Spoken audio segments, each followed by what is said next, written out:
alright? But even if you've never lived in Japan, you've probably heard of some crazy movie titles that have been translated in hilarious ways.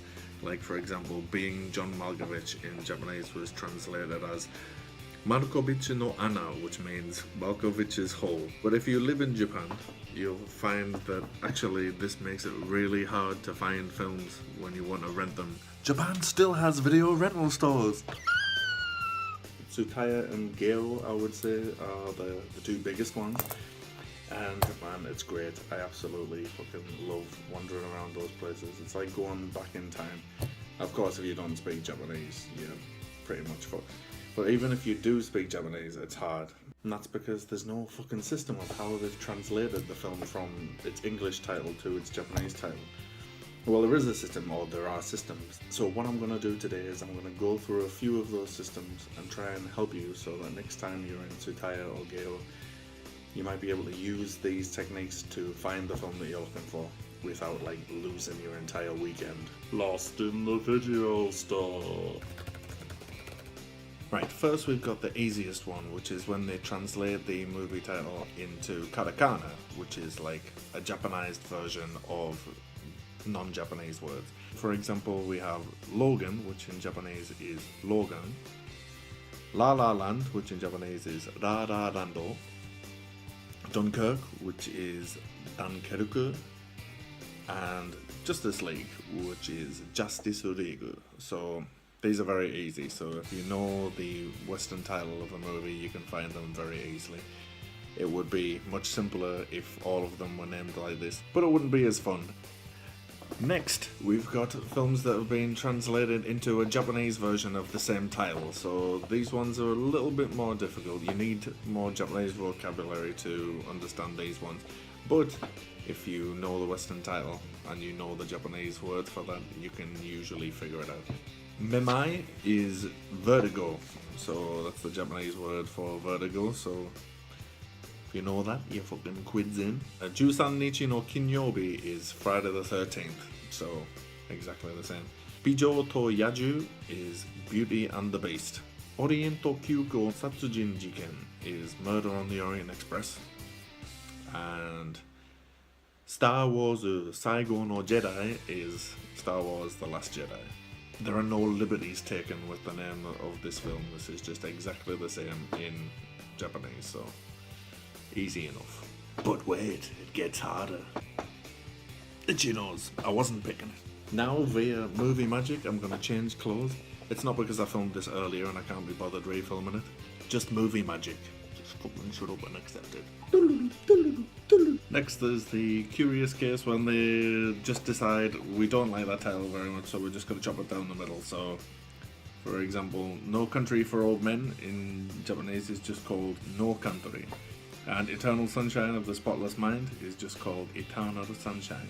So, they just decided we don't like that title, it's a bit long, so snip, snip, snip. They don't usually do it with the beginning bit, it's usually with the end bit. So, in that case, it's still easy to find because the beginning is the same, so if you're looking like alphabetically using the Japanese syllabary, you'll still be able to find it because it would be in the same place.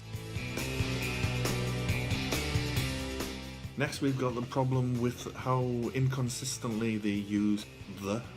So a lot of times they'll take out the, and a lot of times they'll leave it, so there's no guarantee of which one it'll be. The Rock, starring Sean Connery and Nicolas Cage, is called Zaroku. The Lord of the Rings, they can't decide what they want to do here, so they chop one and keep the other. So the Lord of the Rings is called Lord of the Ringu. So one of them's gone, the other one gets kept. Also, Lord of the Rings is called Lord of the Ringu, which is Lord of the Rings, so there's only one ring in the Japanese title. I'm guessing that's the one ring to rule them all. All the other rings can just fuck off. The Lion King is just Lion Kingu. Night at the Museum, chop chop, 2 words there, it's just Night Museum. Night Museum. At the Get Out. It's Night Museum now. We've decided. The Great Wall is just Great Water. And Pirates of the Caribbean, all of them, all those films are just called Pirates of the Caribbean. No, the Pirates of Caribbean. So hopefully you can see how this makes things more confusing, because sometimes they use that and sometimes they don't. So you're like, I don't know. Is there gonna be a there? Is there not gonna be a there? I don't fucking know, man. Next, they keep the same title. They're usually translated into katakana, so that's simple. But they don't think that that's going to make sense to a Japanese audience, I guess. So they add a little bit of extra information to make it a bit clearer what the film is about. So Life of Pi was called Life of Pi. Then after that they have the subheading Tora to hyoryu shita 227 nichi, which means I drifted with a tiger for 227 days.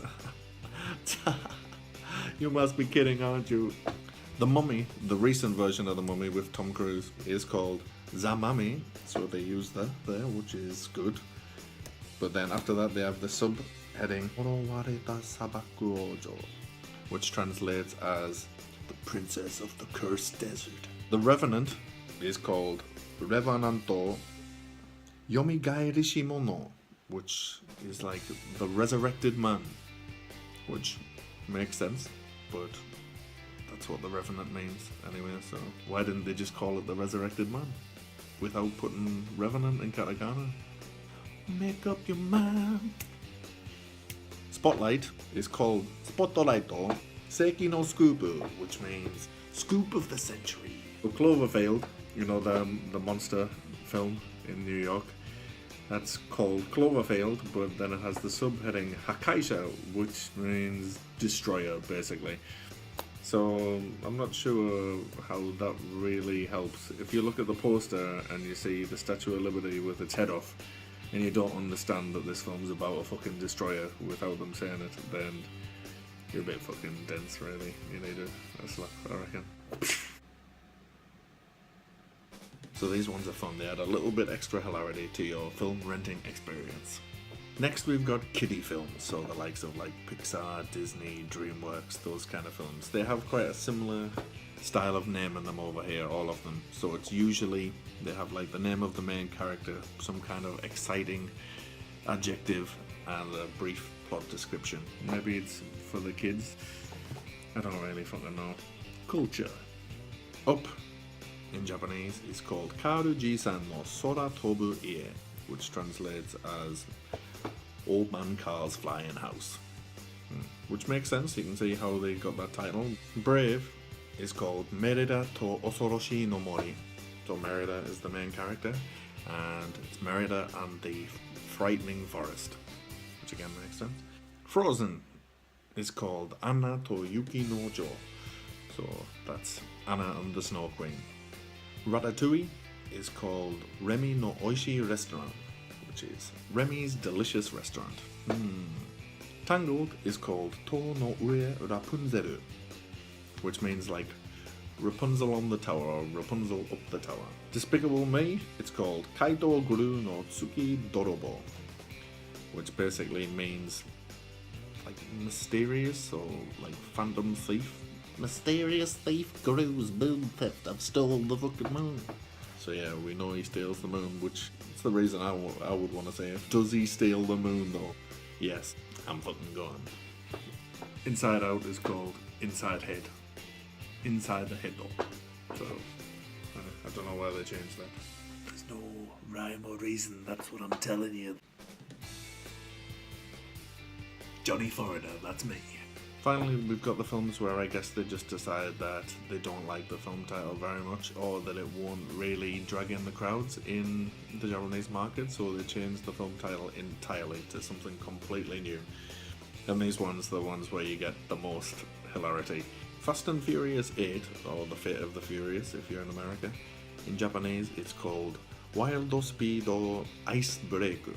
Wild Speed Icebreak. The Shallows, the film where Blake Lively gets chased by a shark, is called Lost Vacation in Japanese. Lost Vacation. Yes. Napoleon Dynamite is called Basu Otoko, which means bus guy. So, like, there are certain times that I'm sure this is true, where the person hasn't seen the film and they've just looked at the poster and said, I'm gonna give the Japanese title based on what the poster looks like it is. So the poster for Napoleon Dynamite is standing in front of a bus. So you're a fucking bus guy. Another example of that is Shawshank Redemption. In Japanese, it's called Shawshanku no Sorane, which means in the Shawshank sky, basically. And I have no idea why the fuck they would call it that, apart from the fact that in the poster, Tim Robbins is looking up at the sky. You know, he's doing the where he's holding his hands up and looking at the sky. So I think they've just fucking looked at the poster and said, Shawshank sky. It doesn't say the sky for most of the fucking movie. And when he does say it, it's fucking dark. Come on, at least watch the film before you name it. Thor Ragnarok is a recent one. Thor Ragnarok in Japanese is called Mighty Thor Battle Royale. Mighty Thor Battle Royale. Army of Darkness, starring Bruce Campbell, one of my favourite actors and one of my favourite series, the Evil Dead series. Army of Darkness is called Captain Supermarket. So I don't know why the fuck they called it Captain Supermarket. Because Japan. I think maybe because the poster that they've got has him like standing in a bunch of like supermarket goods, and at the beginning, at the end of the film, he's working in S-Mart. So I guess they thought, Captain Supermarket, we fucking hit it on the head, man. Perfect film. Next one. The Texas Chainsaw Massacre is called Akuma no Ikenie, which means Devil's Sacrifice, which is, I think this one's got a bit more flair than the English title. The English title's pretty like straightforward. The Japanese one's got a bit more poetry to it, and I usually think that's true of the English title, so I think this person was just like, maybe he's a bit bored in his job. It's like, I'm going to talk about Texas chainsaws, we're going to talk about devils and sacrifice. Mr. Deeds Goes to Town. How do you think they're going to translate this one? No ideas? How about this? Fucking opera hat. It's called opera hat in Japanese. Opera hatto. Do you want to go and watch Opera Hat tonight? Who the fuck translates these things? To each his own, I guess. But yeah, so that's the video. If you go to Japan, especially if you live in Japan, go to a video rental shop. It's great. It really is. It's a trip down memory lane, and if you're studying Japanese, it's a great way to challenge yourself. It's a great way to learn new vocabulary, and it's just fun as fuck. So give it a try. Till my next video, take care of yourselves, and I'm out. Peace.